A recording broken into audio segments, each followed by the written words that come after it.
우리 다 같이 오늘 주시는 말씀을 같이 봉독합니다. 오늘 주시는 말씀은 요한계시록 1장 1절부터 8절까지의 말씀입니다. 요한계시록 1장 1절부터 8절까지의 말씀 다 찾으셨으면 같이 한번 한 목소리로 봉독합니다. 시작.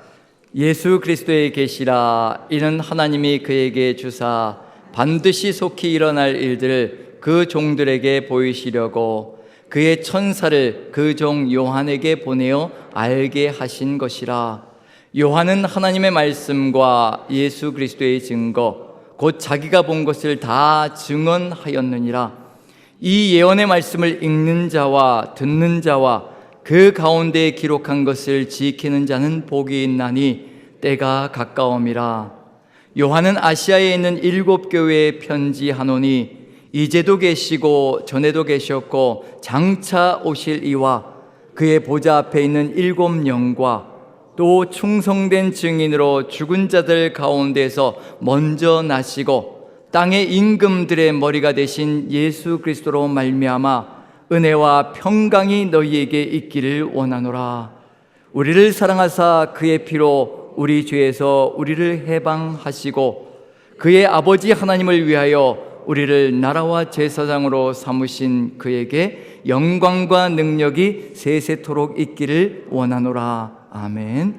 볼지어다 그가 구름을 타고 오시리라. 각 사람의 눈이 그를 보겠고 그를 찌른 자들도 볼 것이요 땅에 있는 모든 족속이 그로 말미암아 애곡하리니 그러하리라. 아멘. 주 하나님이 이르시되 나는 알파와 오메가라. 이제도 있고 전에도 있었고 장차 올 자요 전능한 자라 하시더라. 아멘. 아멘. 오늘은 묵상 없이 그대로 말씀을 같이 나누는 것으로 나아가겠습니다. 요한계시록 성경의 이제 맨 마지막 책, 66권의 맨 마지막 책입니다. 이 맨 마지막에 들어와 있다는 것이 의미가 있을 터인데요, 우리에게 마지막 결론처럼 주는 책이 바로 요한계시록이 될 겁니다. 그런데 오해하고 있는 부분이 상당히 많다는 생각이 듭니다. 요한계시록 하게 되면 어렵고 힘겹고 해석이 또 여러 가지 복잡한 부분들이 있어서 아무나 해석해서는 안 되는 책이다라는 그런 마음들이 우리 마음속에 들어와 있다는 생각이 듭니다. 그래서 이단들이 가장 많이 사용하는 책이 아마 요한계시록이 아닌가라는 생각이 듭니다. 우리에게도 만약에 이런 오해가 들어가 있다면요, 이단에 빠져 들어갈 수 있는 아주 손쉬운 먹이가 되는 것이 바로 요한계시록이 될 터인데, 하지만 요한계시록은 절대 그런 책이 아니라는 거, 만약에 어느 특정한 사람에게만 주어서 해석이 가능한 책이라고 한다면 우리에게 주지도 않았을 겁니다. 그런데 우리 모두가 볼 수 있도록 성경의 맨 마지막 책으로 주어져 있다는 것은 우리 모두를 위한 책이며 또 교회를 위한 책이라는 것이 분명하다는 것을 알려주고 있는 중입니다. 요한계시록을 가지고 특별히 신천지에서 장난을 칠 때가 많은데요, 신천지에서 주장하는 게 뭐냐면요, 요한복음, 요한계시록을 쓴 같은 저자죠, 사도 요한이 쓴 요한복음에 이런 내용이 들어가 있습니다. 이걸 가지고 특정한 사람들만 해석해야 된다라고 얘기를 하는 경우가 있는데, 요한복음 16장 12절을 제가 한번 읽어볼게요. 그 내용 속에 내가 아직도 너희에게 이를 것이 많으나 지금은 너희가 감당하지 못하리라. 제자들에게 주신 예수님의 말씀인데, 내가 아직도 너희에게 이를 것이 많으나, 이를 것이 많다, 이제 너희에게 말할 것이 많다, 이게 얘기하고 싶은데 얘기를 못한다는 얘기예요. 왜냐하면 이해가 안 되기 때문에. 이게 바로 이를 것이 많은 내용이 바로 요한계시록을 얘기하시고 싶었는데 이해가 안 되니 이해를 못하니까 안 주셨다. 그래서 지금은 너희가 감당하지 못하리라 라고, 제자들도 감당하지 못한다면 누가 감당할 수 있을 것인가. 그래서 이 요한계시록은 특정한 사람만이 해석해야 된다. 그 다음 절이 뭐냐면요, 16장 13절인데요 그러나 진리의 성령이 오시면 그가 너희를 모든 진리 가운데로 인도하시리니 그가 스스로 말하지 않고 오직 들은 것을 말하며 장래일을 너희에게 알리시리라. 진리의 성령이 와야만 이제 이를 것, 앞으로 일러줄 것이 이해가 되고 해석이 된다. 그래서 신천지는 뭐라고 얘기하나요? 이 진리의 성령, 보혜사 성령이 누구라고 얘기하나요? 이만희가 바로 이 땅에 온 보혜사 성령이다 라고 얘기하며, 이만희만이 요한계시록을 해석할 수 있는 그런 능력을 가지고 있다. 그래서 신천지에 와야만 요한계시록은 열린다, 그렇게 얘기하거든요. 하지만 분명한 것은 뭐냐면요, 사도행전에서 분명히 주어져 있죠.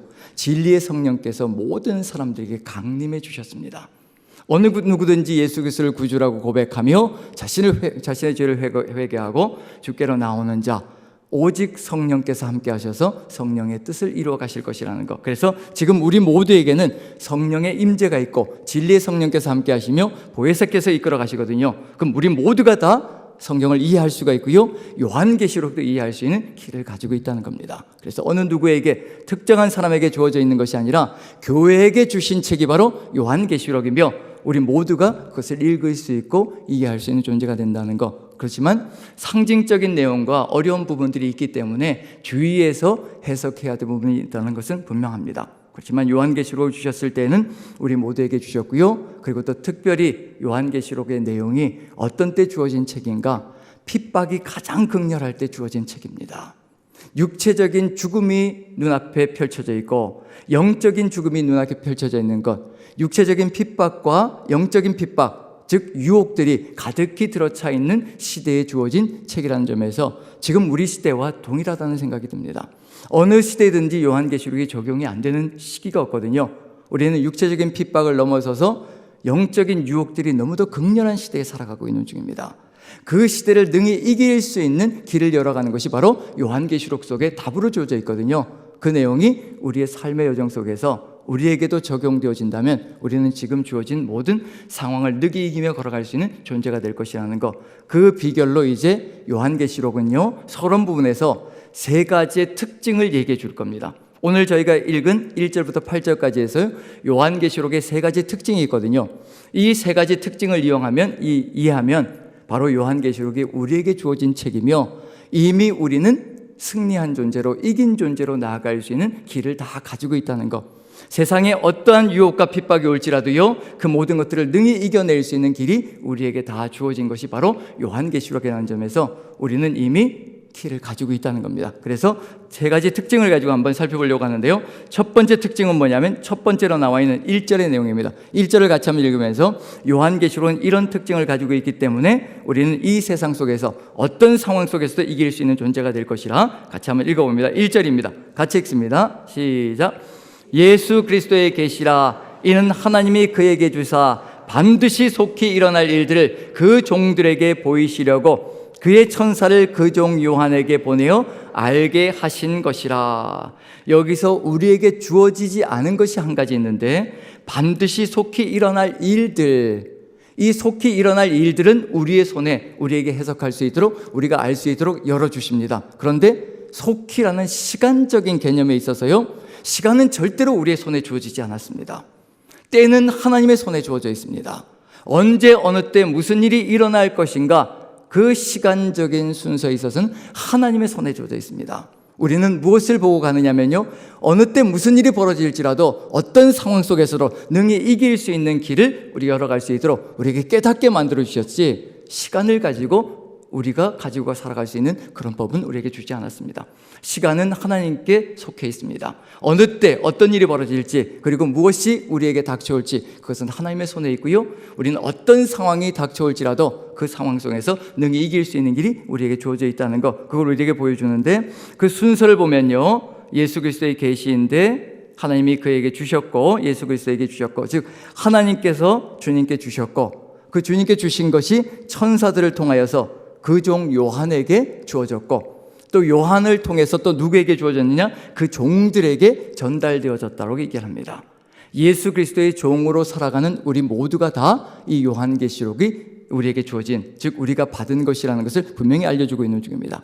우리에게 주셨기 때문에 우리가 이해할 수 있는 것이고요. 그래서 요한계시록은 시작하자마자 예수 그리스도의 계시라, 계시라는 단어가 가장 먼저 등장하고 있는 것이 바로 요한계시록입니다. 자, 계시가 무엇인가? 우리는 혼선을 빚을 때가 있는데요, 계시는 특정한 사람에게만 주어진 것이라고 혼선을 빚을 수가 있는데, 이 계시라는 단어가 어떤 의미를 가지고 있는 것을 보면 이미 우리에게 다 보여주셨고 알려주셨다는 것을 알 수가 있습니다. 계시라는 단어가 헬라 원어로 아포칼립시스라는 단어인데요, 아포라는 단어와 칼립시스라는 단어가 합쳐진 겁니다.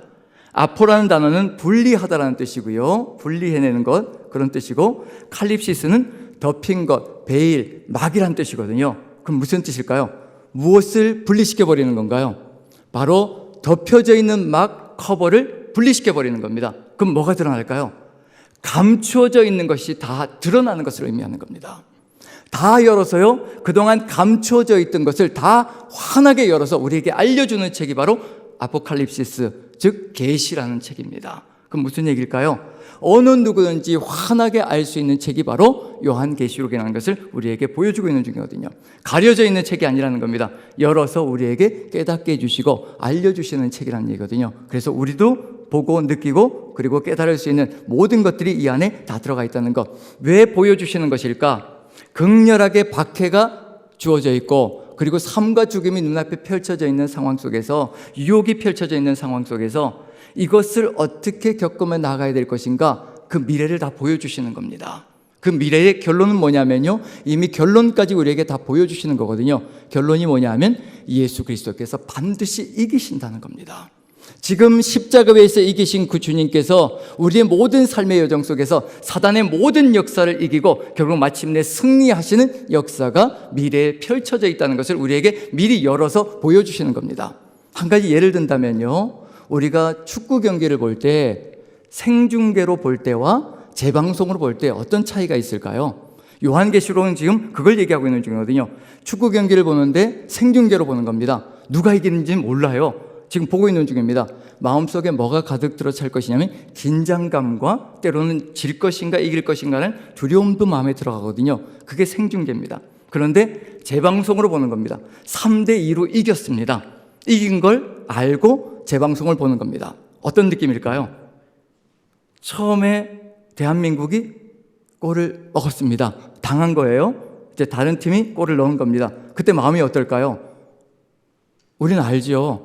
3대2로 이길 거니까 이미 이길 걸 알고 가는 거거든요. 그래서 두 번째도 또 대한민국이 골을 먹었습니다. 2대0이 된 거예요. 그럼 이제 만약에 생중계로 간다면 졌구나라고 생각하며 두려움이 가득 들어 찰 거인데, 우리의 마음도 마찬가지잖아요. 이 시대가 걸어가는 길을 보면 이게 우리가 이길 수 있을 것인가 질 것인가, 사단의 역사가 너무도 극렬하게 이 세상에 공격해 들어오기 때문에 긴장감으로 가득 들어 찰 수가 있거든요. 때로는 두려움도 밀려올 수가 있습니다. 그런데 요한계시록은 다 열어서, 커버를 열어서요, 계시로 보여주는 겁니다. 이긴다는 겁니다. 예수님께서 반드시 이긴다는 것을 보여주고 있는 중이거든요. 사단의 역사는 반드시 무너질 것이고 그리고 깨끗이 끝날 것이고 무적행에 갇힐 것이며 모든 것이 끝나며 새하늘과 새 땅에서 우리는 하나님과 함께 축복의 삶을 누릴 것이라는 것을 요한계시록은 보여주고 있거든요. 2대0으로 지고 있을지라도, 지고 있는 것처럼 보일지라도, 하나님의 역사가 보이지 않고 사단이 승리하는 것처럼 보이는 그 역사가 펼쳐질지라도요, 두려워하지 말라는 겁니다. 절대로 지지 않고 반드시 이긴다는 겁니다.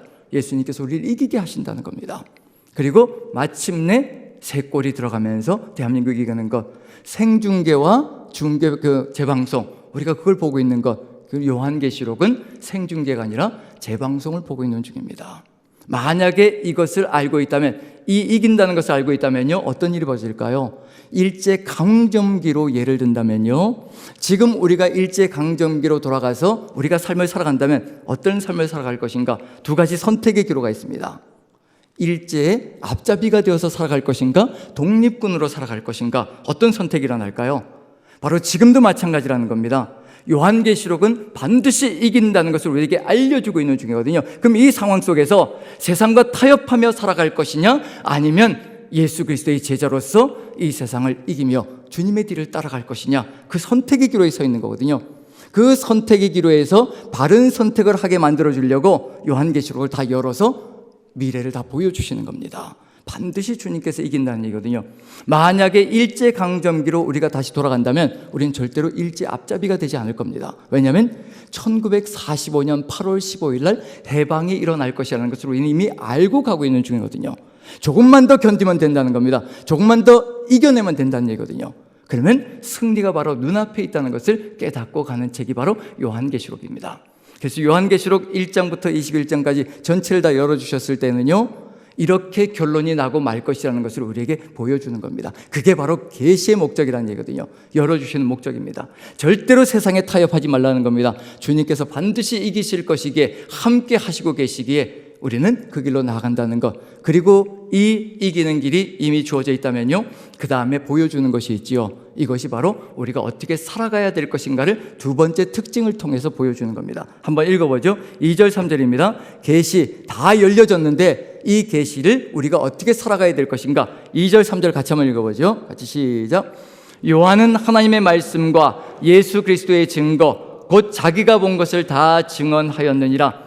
이 예언의 말씀을 읽는 자와 듣는 자와 그 가운데 기록한 것을 지키는 자는 복이 있나니 때가 가까움이라. 때는 하나님의 손에 주어져 있다고 분명히 말씀드렸습니다. 가깝든지 멀든지 상관이 없습니다.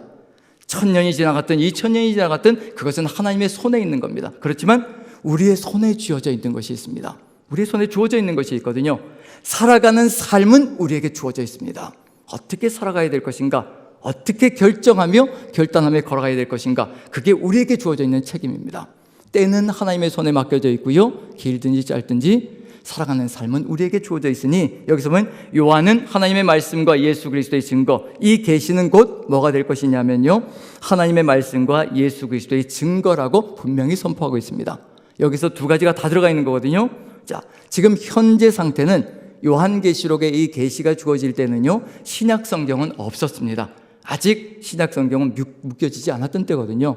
뭐가 다니고 있는 중이냐면 이 사도 바울이 쓴 서신들이 교회들 왕래하고 있는 중이고요, 사복음서가 쓰여져 있는 상태고, 그런 상태가 지금 현재 상태입니다. 하지만 신약 성경으로 27권으로 묶여지진 않았습니다. 근데 그것을 뭐라고 얘기하는가? 하나님의 말씀은 구약 성경 전체를 의미하고요, 예수 그리스도의 증거는 바로 이제 곧 묶여질 신약 성경 전체를 의미하는 겁니다. 예수님의 이야기를 다 펼쳐놓은 것. 그래서 구약과 신약 전체가 바로 하나님의 계시인데, 우리에게 주신 것인데, 이것을 다 증언했다라고 얘기를 합니다. 다 주어졌다고 얘기합니다. 그러면 이제 가야 될 길이 뭘까요? 이 예언의 말씀, 주어진 말씀을 어떻게 될 것인가? 요한계시록은 첫 번째 특징이 바로 계시다라는 거, 다 열어서 주셨다는 거. 이 계시를 어떻게 될 것인가? 예언이라고 말씀해 줍니다. 자, 예언은 어떤 특징이 있나요? 이 구약의 예언자들이 예언을 선포할 때 이 예언은 어떻게 되어야 된다는 의미가 들어가 있나요? 예언은 성취되어져야 되는 겁니다. 누구의 삶을 통해서요?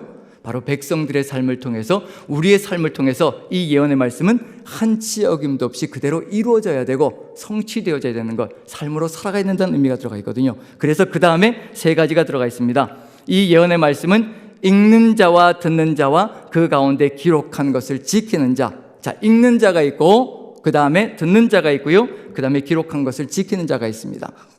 절대로 떨어져서는 안 되고요.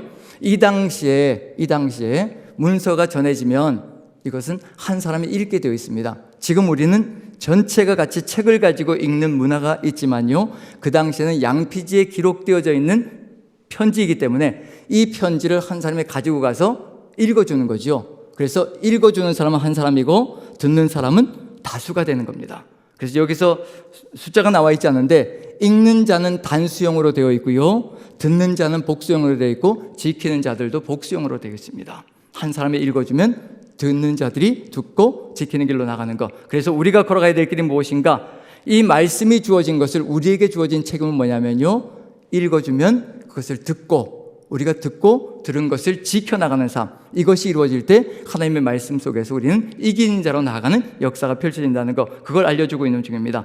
그리고 이렇게 기록된 것들을 지키며 나아갈 때, 삶으로 이뤄갈 때요, 어떤 일이 벌어지는가? 바로 복이 있다라고 이야기를 합니다. 복 있는 자는 어떤 사람인가? 말씀을 읽어줄 때 듣고 지켜내는 존재가 바로 복이 있다라는 것을 이야기하고 있는 중입니다. 그럼 결국은 요한계시록도 목적이 무엇인가가 분명히 드러나고 있거든요. 결국은 우리에게 복을 주기 위한 목적을 가지고 있습니다. 축복의 선물이라는 것을 알려주고 있는 중이거든요.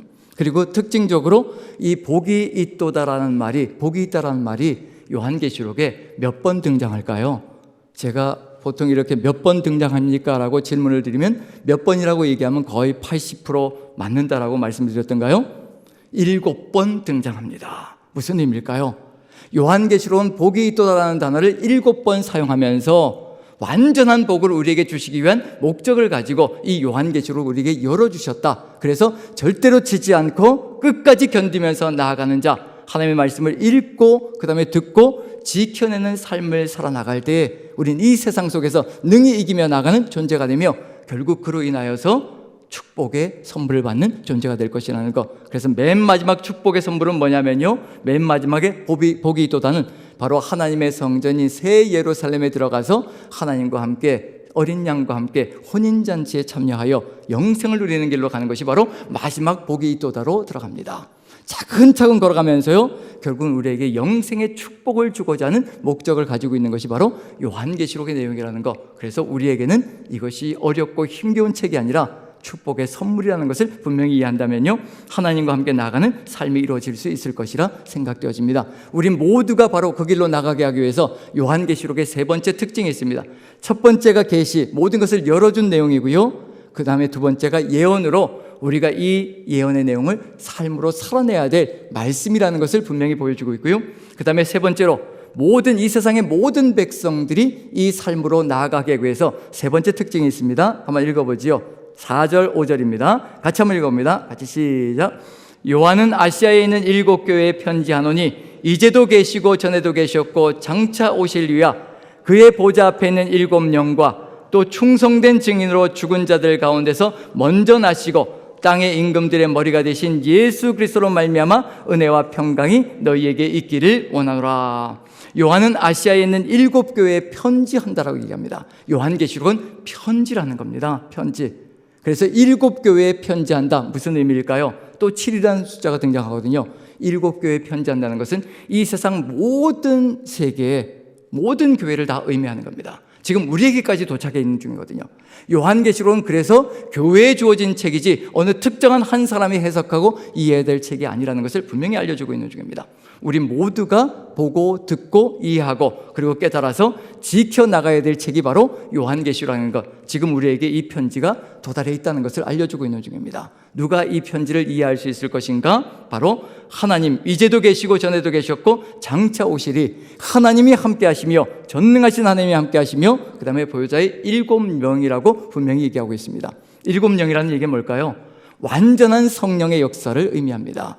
전 세계 모든 교회를 충만하게 이끌어 가실 수 있는 바로 성령의 역사가 우리에게 충만할 때 이 편지를 이해할 수 있으며 그리고 깨달을 수 있으며 같이 걸어갈 수 있는 삶이 이루어진다는 것을 분명히 얘기하고 있고요, 그리고 충성된 증인으로 땅의 임금의 머리가 되신 예수 그리스도로 말미암아 삼위일체 하나님이 우리와 함께 하시며 우리의 삶을 이끌어 가신다면요, 우리는 이 편지를 능히 이해할 수 있고 그리고 깨달아서 삶을 살아갈 수 있는 존재가 될 수 있다는 것을 분명히 알려주고 있는 중입니다. 이 세 가지가 우리가 요한계시록을 이해할 수 있는 삶의 길이라는 것, 계시로 다 열어서 주셨다는 것을 마음에 새기고요, 우리가 계시로 다 열려진 이 말씀, 이미 승리하신다는 이 말씀을 가지고 어떤 말씀이든지 우리에게 주어진 것들을 삶으로 지켜내고 이루어내며 나아갈 때 우리는 승리하는 교회로 또 서나가는 교회로 반드시 이길 것이라는 것을 마음에 새기며 축복으로 나가는 길이 열릴 것이면서요, 우리가 걸어가야 될 삶의 길, 우리의 소명이 무엇인가를 한번 같이 새기며 나가는 시간이 되었으면 좋겠습니다. 우리가 언제까지 이 길을 걸어가야 될 것인가? 바로 여기 5절의 마지막 부분 한번 제가 읽어봅니다. 우리를 사랑하사 그의 피로 우리 죄에서 우리를 해방하시고, 바로 우리라고 이제 칭호가 들어가기 시작합니다. 우리 모두가 바로 이 말씀을 지키며 걸어가야 될 삶이라는 것을 알려주고 있는 중입니다. 사도 요한으로부터 연결되어져서요, 지금 우리에게까지 연결되어서 우리는 어떤 존재인가? 바로 예수 그리스도의 피로 말미암아 속죄함을 받은 모든 존재들, 피로 구속함을 받은 모든 존재들, 그 사람들이 바로 우리가 되었다는 것을 알려주고 있는 중이거든요. 그게 바로 지금 현재 여기에 앉아있는 우리들입니다. 그리고 7절을 보면요, 볼지어다 그가 구름을 타고 오시리라. 각 사람의 눈이 그를 보겠고 그를 찌른 자들도 볼 것이요 땅에 있는 모든 족속이 그로 말미암아 애곡하리니 그러하리라. 이미 우리에게 십자가 보혈의 공로가 주어져 있고 그리고 반드시 다시 오신다는 겁니다.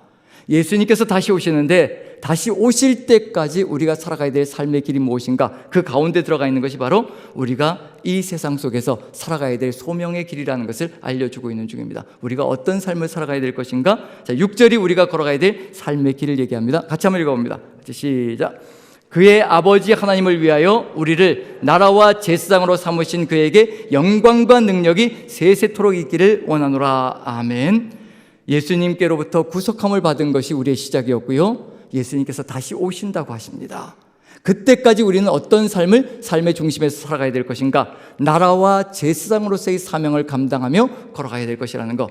하나님 나라가 우리에게 주어져 있고요, 그 하나님 나라를 세상 속에 왕같은 제사장으로서 연결시키며 전하며 나아가야 될 삶이 우리에게 주어져 있다는 것을 마음에 새기며, 이 세상 속에서 오직 예수 그리스도께서 승리하셨다는 것, 이미 이기셨다는 것을 마음에 새기면서요, 우리도 주님과 함께 걸어간다면 함께 하시는 주님과 함께 이 세상을 능히 이긴다는 것을 마음에 새기며 하나님 나라 바라보며, 그리고 또 그 하나님 나라 안에서 우리가 왕같은 제사장이라는 것, 바로 그 소명을 가지고 끝까지 견디며 나아간다면 우리는 하나님과 함께 영생의 기쁨 가운데 축복을 누리는 존재가 될 것이라는 것을 마음에 새기면서요, 오늘 이 시간에 우리 모두가 왕같은 제사장으로 주님 주신 이 길을, 제자의 사명을 감당하며 끝까지 걸어가는 저 여러분들 되시기를 간절히 축원드립니다.